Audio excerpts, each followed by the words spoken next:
Reese, in particular, her energy shifted. I thought when she got some of those easy baskets to go in the paint, that quite frankly she had struggled with to open the ball game. That energy is contagious because if you look at Angel Reese, let's go back to Angel really quickly, though, because she was part of the catalyst that you saw to be able to change things around. And she said to Holly, I just feel like I needed to take a deep breath and maybe stop overthinking some of these. oh, I've been there. Ones. I've been there. Like, sometimes the basket is too open. Right. Yeah, the reason why we watching women's basketball is not just because of one person. It's because of me, too, and I want y'all to realize that. Y'all said it's the player of the year, so I want all the smoke. All the smoke. So who's the best player in the country? To the media or me? I feel like I'm the best player in the country. But this weekend has to be one of the worst weekends ever for Angel Reese, bruh. I mean, she became a meme last game. She became a super duper meme this game. And all I got to tell you is, Caitlin Clark truly gets the last laugh, man. Make sure you guys... She had the entire game sitting right there in her hands, resting on her fingertips for maybe half a second before it slipped away. Tied at 81, clock bleeding down to nothing, and Angel Reese gets a wide-open layup to send Caitlin Clark in. The Indiana Fever home with a loss, and she missed it. Clean missed, and contest, no help defender flying in from the weak side. Last second hand in her face, changing the trajectory. Just Angel Reese missing the most crucial shot of the game. And I get one final chance, 81-81, to take this game, resulting in this circus act of a play. Ryan Howard disrupted by Sophie Cunningham, pretty much to Angel Reese right under the basket, who blows it. Naz Hillman gets the rebound, again, blows it.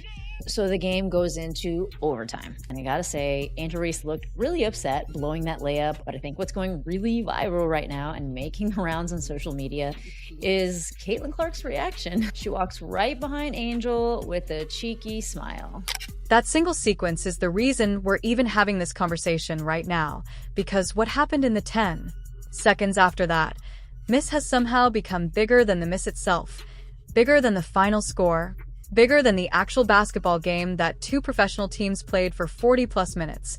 And now, according to the rumor mill that has completely taken over WNBA social media this week, Angel Reese isn't just upset about missing that shot. She's reportedly furious enough that she's exploring legal action, not against the referees who officiated the game, not against the league office, but against Caitlin Clark personally for allegedly laughing at her behind her back.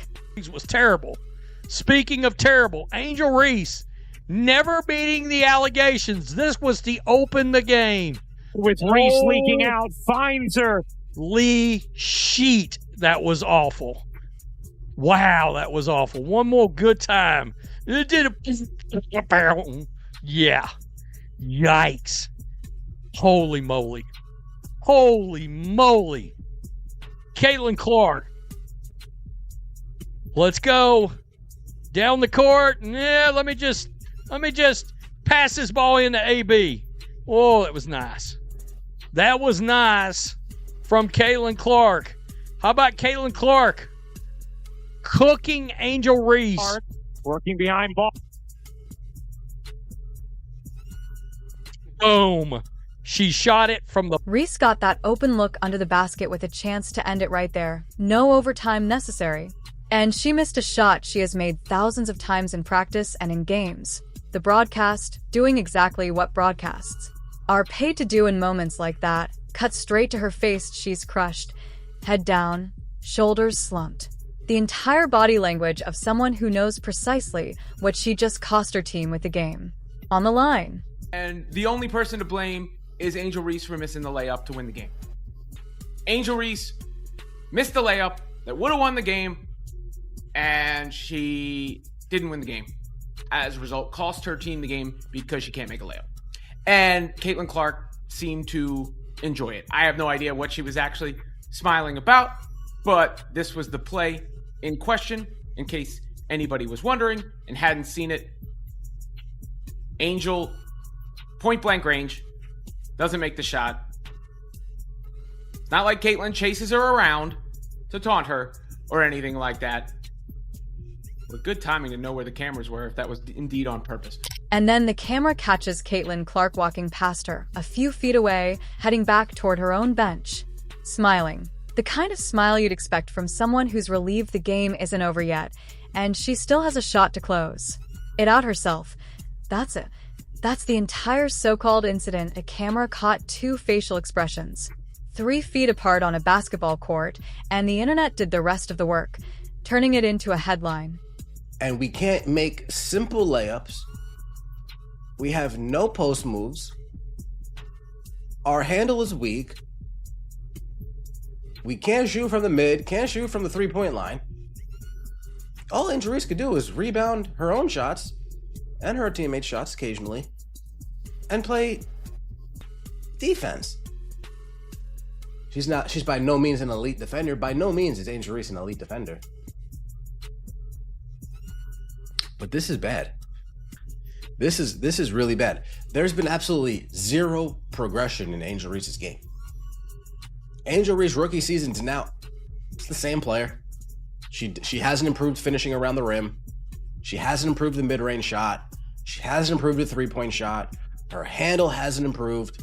She's just the same rebounding, defending, clumsy offensive player that we've seen for the last going on 3 years now. The game didn't even end there either. The IT went to overtime, and the Fever pulled it out 95-91 in a period. That could have gone either way until the final minute. Clark finished with 26 points and 9 assists. Controlling the extra period the way superstars are supposed to, Reese actually had a solid statistical night on paper. 15 points, 14 rebounds, 6 assists, a near triple-double that under different circumstances would have been the headline of the night. But none of that mattered once the overtime buzzer sounded because Indiana simply had more in the tank when it counted, and Clark had the biggest shots down the stretch. Almost. Try again. Nope. Try again. One more time. Great board, just could not convert it. Was pushed under the hoop just enough to not have a great angle. To OT we go. Atlanta continues to own the offensive glass here in the fourth quarter. Within hours, that incident had been remixed, slowed down, zoomed in, captioned, turned into a sound effect, and posted across every single platform that exists. People are calling it their favorite meme of the year. Fans who have been rooting for Clark since the moment she stepped onto a WNBA court treated the moment like a trophy, replaying it on loop. Meanwhile, fans who backed the situation like a public insult that demanded a response. And somewhere in the middle of that chaos, a much bigger and much stranger story started to grow legs. The claim that Angel Reese wasn't just embarrassed by the moment. She was allegedly threatening to make the whole thing a legal matter. Reese. Sure, you were tuned in to our favorite reality TV show last night. And by now, you've seen the video of Caitlin Clark laughing at Angel Reese after she missed the game-winning layup against the Fever last night. I'm sure you've also seen this clip of Angel Reese missing a wide-open layup in the first quarter. But what I'm sure you missed was the halftime commentary about Angel Reese's performance in the first half last night. I don't know who her team is paying to get them to gaslight us like this. Get a load of this. That energy is contagious because if you look at Angel Reese, she already has 7 and 9. She's already getting close to a double-double. Let's go back. Are we being so for real?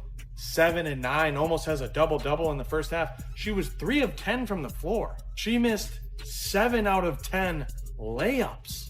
Half of those 9 rebounds were from her own missed shots that she then missed again. Well, yeah, she brought the energy, baby. She brought the energy. She's used to getting double teamed. She's used to triple teams, and she's used to contact. There's no one better to learn from when it comes to being a beast on the boards than Angel Reese. Yeah, because when the game's... There's no better person to learn from to be a beast on the boards. You don't say. The woman who literally has a stat created called me bounds because she misses so many shots she takes. No shit, she gets rebounds. Here's where things get genuinely bizarre. Reports circulating out of Reese's camp, unverified, loosely sourced, spreading mostly through gossip accounts and screenshots that nobody has actually managed to trace back to a real legal filing, suggest that Reese is exploring some kind of legal action against Clark and possibly even the league itself over the laughing moment. The claim, as it keeps being repeated and Reshared online is that Clark had a say in orchestrating the moment somehow, and that laughing at a missed shot on a globally televised broadcast crosses a line serious enough that it should carry actual consequences. She is the worst offensive player. She's not very offensive competent, bro. Caitlin Clark laughing at Angel Reese's missed layup. Generational meme. To lose the game. Here it is. Here's the video. She can rebound everything, but bro. Andre Drummond is hell down there, cuz. Now, I heard you say, and I know you like her, Betty. You were like, she averages 15 and 12. I'm like, bro, you watch these games. You're like, how does she ever score? Come on, bro. She's an elite rebounder. So bad. Elite rebounder, bro. And you need those. You need those to win. You need those players on your team, bro. She's super famous rebounder, bro. Oh, how bad did she want to hit the game winner against Caitlin Clark's team? You know what I mean? Yeah. That was devastating. I would say, my opinion is that Angel Reese averaging 15 and 12 is an indictment on the league. Oh, my God. A line for laughing on a basketball court during a live basketball game that both of them were actively competing in front of paying fans and a national audience. Think for a second about what would genuinely need to be true. For a lawsuit like this to have any real legal footing, you'd need to prove intentional harm, demonstrate actual damages, and point to some kind of legal duty that was violated. Smiling at a rival missing a shot isn't defamation. It isn't harassment under any recognized legal standard. It isn't a tort of any kind that exists in a courtroom. Every lawyer who has weighed in publicly on this rumor, and a handful have mostly half-jokingly on social media, has landed on the same conclusion. There is no case here. Not a weak case that needs the right judge or the right jury. No case at all. Athletes have trash-talked, celebrated over, and laughed at each other since competitive sports were invented. And none of that has ever produced an actual courtroom filing that went anywhere. And Angel Reese knows a ring is coming.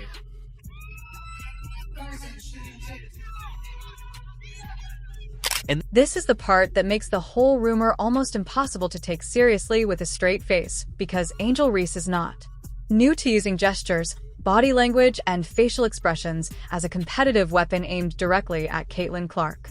Rewind to April 2023, the national championship game, LSU beating Iowa and Reese famously turning to Clark on the court and doing the John Cena. You can't see me taunt directly in her face, with cameras rolling and millions watching live. That moment made headlines for weeks afterward. IT was celebrated by Reese's fans. At the time as swagger, as confidence, as a legend being born in real time on the biggest stage in college basketball. Nobody filed a lawsuit then. Nobody even seriously suggested Clark had grounds for legal action. Because a rival mocked her mid-game on national television. It was sports, it was competition, it was by every definition that game of both their young careers did not tells you almost everything you need to know about what's really going on underneath the surface here. This was never really about laughing. This is about losing, and about how badly that loss looked while playing out on the biggest stage either of them plays on. Angel, Angel, Angel. I'm gonna keep this one nice and sweet, because I really don't want to roast you, especially the way you just got beat. But you gotta start fucking playing like your Angel motherfucking Reese.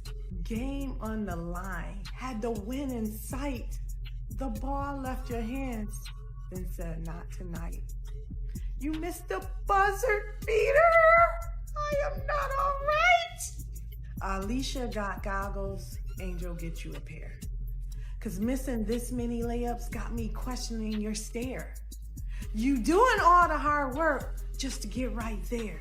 Then the rim says boo, and the ball disappears.